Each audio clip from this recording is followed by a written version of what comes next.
Hey everyone, welcome back to KETIV Virtual Academy. I'm DJ Munzik, Head of Marketing here at KETIV, and today we're diving into iLogic, specifically how to create custom snippets that make your Inventor design smarter and faster to build. In this session, Justin Gao will show you how to build snippets from scratch, manage them, and organize them into a personal library so you can speed up your work and make iLogic a natural part of your design process.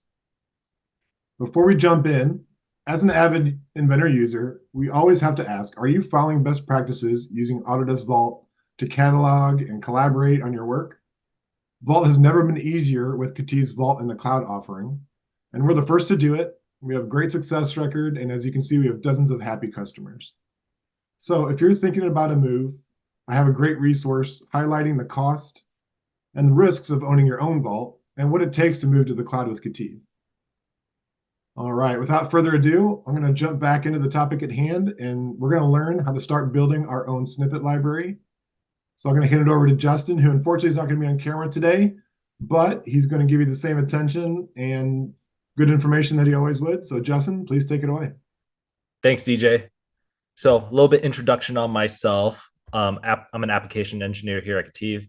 On the delivery team, I work with the automation, consulting, Tacton is something that I'm starting to get into. So I've touched a lot of different automation tools. I've done on-site trainings. I've done a little bit of everything, switching customers from 2D to 3D. That's my main role here at KETIV. Also started doing QA testing on a lot of the automation tools that we create for customers. My background is in mechanical engineering, and I went to Cal Poly Pomona. So a little bit of shout out for you guys. Thanks for helping us reach 30,000 subs on YouTube. It's all because of you guys. We're able to keep on creating content like this. So make sure you hit the bell on YouTube. Make sure that you get the alerts to you're notified when we create more content. Awesome. So let's go into talking a little bit about custom snippets within Inventor. So let's talk about why we would do something like this. So custom snippets, they're meant to help speed up your designs when you're working within Inventor iLogic. Great thing about it is you could reuse it across parts, assemblies, and drawings, so you don't have to remember those lines of code. You could easily share it with your colleagues, the engineering department, as long as you manage it correctly. And it's easy to use and understand, which is all going back to coding efficiency when you're working within it. So the agenda that we're going to be covering today is we're going to create a snippet, teach you how to save it, talk about importing and exporting different snippet XMLs. And at the end, we'll touch on how the best way to manage it would be. Because once you start doing this, this is going to be another piece of data that is part of your engineering team. So let's go through the walkthrough. Right now, I'm going to pull up Inventor 2026. And what I'm going to do is I'm going to open up some type of file. It doesn't matter what it is. It could be a part file, a drawing file, an assembly file. In this case, I'm just going to open up an assembly file. And what we're going to do is we're going to make our way over to the iLogic.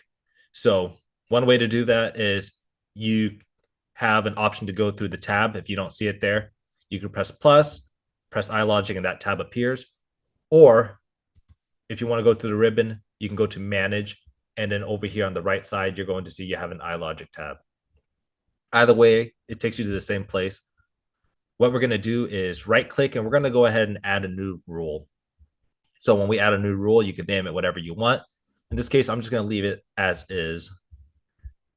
And then the iLogic window appears.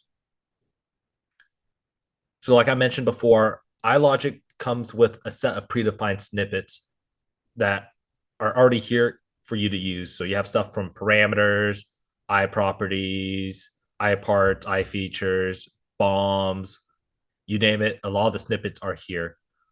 And then when you flip over to the next tab at the top to custom, you're going to see that there's a folder called My Snippet. And then when I expand that, these are custom snippets that are already predefined within Inventor. Autodesk provided an XML, and you can see which XML you're using for the custom snippet by pressing this right here, custom snippet properties. So when I press that, it tells you, hey, the XML that I'm reading for these custom snippets lives at this location. So it's program files, Autodesk. In my case, it's Inventor 2026. If you're using a different version of Inventor, it might be 25, 24, 23, etc. We're going to go ahead and go to the bin and then go into ENUS. And the XML that it's reading currently is called iLogic user snippets. So that's what we're currently using. So let's go ahead and actually start by creating a custom snippet. So what we're going to do is you're going to put in some line of code here. In this case, I'm going to do dim part doc as part document equals this doc dot document. So pretty much what we're doing right now is getting the part document. Pretty simple line of code, but something that you might use very repetitively and you don't want to type it out every single time. Maybe you forget the syntax and then it makes it a little bit more difficult. So let's go ahead and make this a snippet. So first thing is your folder structure. You could either keep it under my snippets, or what we could do is we could insert a category. And in this case, we can name this category maybe something related to parts or maybe assemblies. In this case, I'm just going to name it something simple. I'm just going to call it Justin Snippets because these are going to be my snippets. So what I'm going to do now is at this point, I'm going to highlight this chunk of code that I created. I'm going to right click on it and I'm going to capture the snippet. And then when I capture the snippet, this is the form that appears. It's going to prompt you for a title. In this case, I'm going to name it Get Part Document.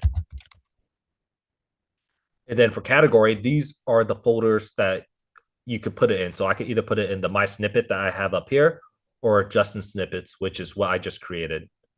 So I'm going to put it in there. And then for tooltip, what this is when you hover over snippets, it usually gives you a little reminder of like, hey, what is this snippet? Where am I going to use with the snippet? Or how can I apply this snippet? So in this case, you could either say something like it's going to return a part document. You could do something like that.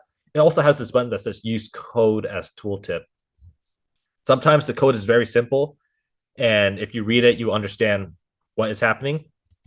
So if I wanted to, I could press that. Let me do that again. If I capture the snippet, I can just press use code as tooltip, and then that will come through. Since I already saved it before under my Justin Snippets, you're going to see that custom snippet appears right there. It says get part document. And when I hover over it, you're going to see return a part document. If you want to rename it, just say you have a spelling error in there or a typo, or maybe this wasn't descriptive enough. What you could do is you could right click rename, and you could even get back to the point where you want to edit it.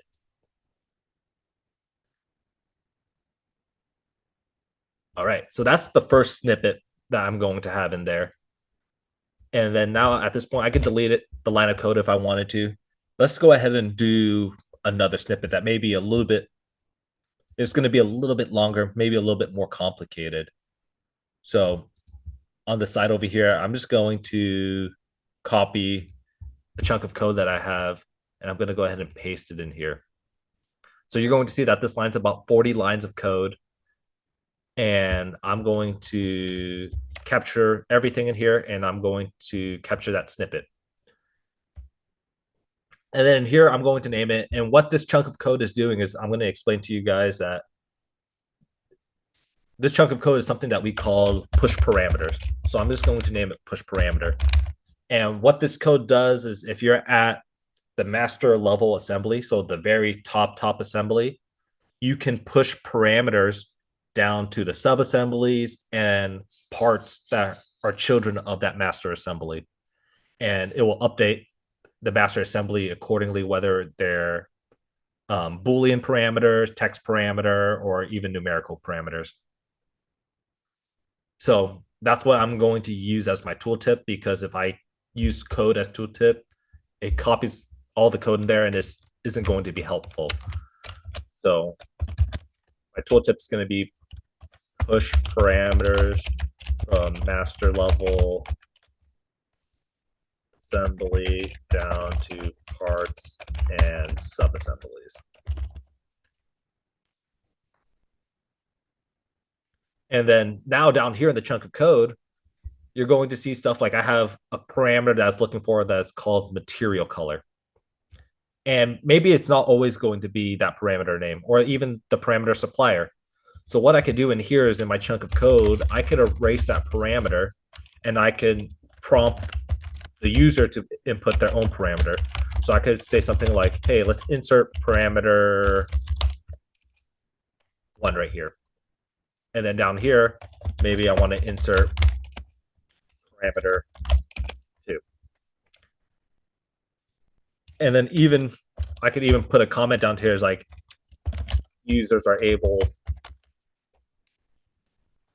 to insert as many parameters as necessary.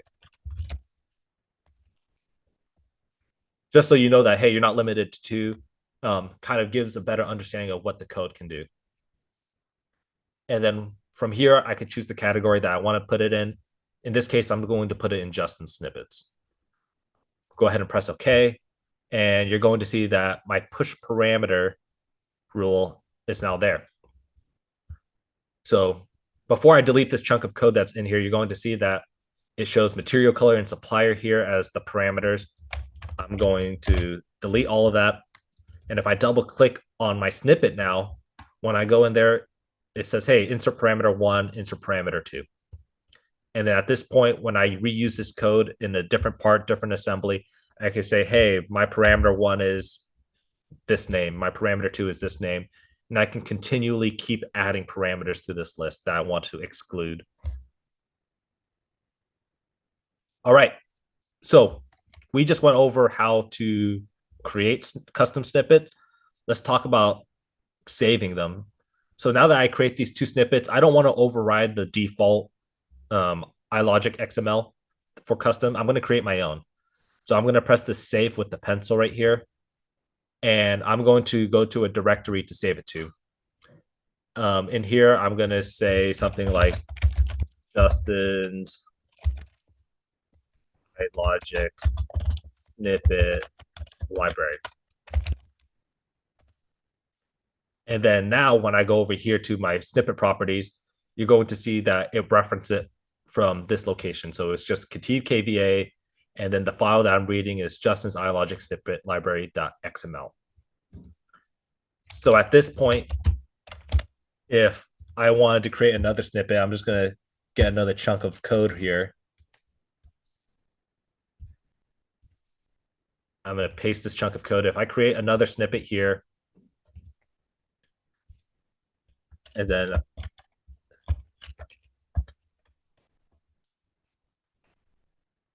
I press OK, I'm creating another snippet within this XML. At this point, if I want to save, I'll press this save now. I don't want to save it as another XML. I want to keep the same XML and keep adding onto it. All right. So now that we've talked about saving your XML, let's talk about importing an XML. So if you press this right here, we can open a custom snippet file. And I have one that I already pre-made. It's called KETIV iLogic user snippets. I am going to press that and open it. And when I open it, you're going to see that the Justin snippets folder disappeared because that folder doesn't exist in this XML. And when I go over to the properties, you're going to see that the property shows, hey, I'm reading from KETIV iLogic user snippets.xml. All right, so that's importing snippets. So, or actually, we talked about exporting. This is bringing it in. Let's talk about merging snippet files together. So in this case, I'm going to go ahead and open up the Justin iLogic user snippet library. So I have this one open. My 3 snippets are still here. Let's just say I want to merge the KETIV library into mine. I will press this button right here, the plus, which is the merge. I'm going to select the KETIV iLogic user snippets. And when I press open, you're going to see that it now adds another folder to my XML because I'm still within the Justin iLogic snippet library. And that new folder is called KETIV snippets, and it has a predefined list of custom snippets that are made. So you're going to see that there's going to be some duplicate between my library and another person's library. So in this case, I have get part document. I might have named it differently. If I open up the KETIV snippets and I press the get part document, they're essentially identical code. So that's what happens when you merge two things together. It doesn't really keep track of, hey, I already have it here. I don't have it here. This really comes into play in the next topic, which comes to talking about how do we manage this. So best way to manage this is to make sure that we put this XML file when you create it, you put it up in Vault. Let Vault be the central source of truth. And when you upload this XML up to Vault, it makes it easier for your colleagues, different engineers from different organizations, maybe different facilities. They can grab that XML and use it within their Inventor. And then when that comes into play, when you have it up there, someone can check it out, make changes, check it back in, and then everyone can get it. And you can keep on sharing and growing the snippet library. And just say you have something like your own local XML snippets that you use for your personal self, and it might not be something that you want to use as a whole organization. That's where the merge comes in. You can merge the company's iLogic snippet XML into your own personal snippet XML, and you can get all those new changes while you're working in Inventor. All right. So let's go ahead and jump back over to the PowerPoint. We just went through the walkthrough. Here's a little bit of slide about my information. If you have any additional questions about what you saw today, my email is justin.gao@ketiv.com. Feel free to reach out. There's our phone number. If you want to connect with me, you can give us a call. I'll be more than happy to help you out with all of this. Connect with me on LinkedIn as well, and we could talk more about this as well. All right. Thanks, everyone, for watching. Like I said, if you have any questions, feel free to reach me via email, message on or comment on YouTube. We'll be more than happy to get back to you with all of this. Until next time, have a great day.